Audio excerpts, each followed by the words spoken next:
গ্রামের বাড়ির অপরূপ গ্রামীণ দৃশ্য।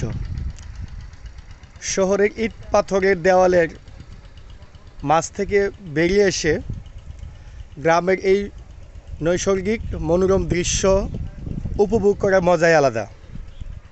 আসলে গ্রামে না আসলে বোঝা যায় না স্রষ্টার সৃষ্টি যে কত সুন্দর, কত প্রাণবন্ত, কত মধুর।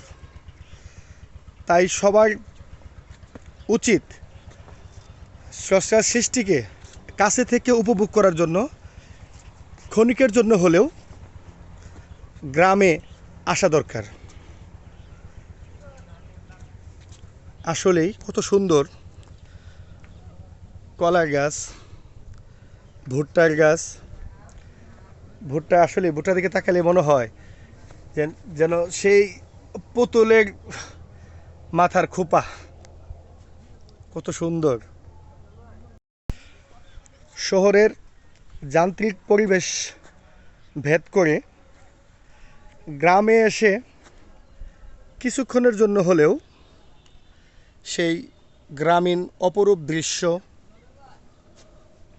মনোরম প্রকৃতি, সুজলা শ্যামলা শস্য, আকাশের সেই সূর্যের তাপ আসলেই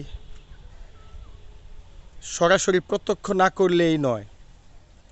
এগুলো কখনো বর্ণনার মাধ্যমে প্রকাশ করা যাবে না, সরাসরি উপভোগ করতে হবে। আজ এ পর্যন্তই। খুদা হাফেজ।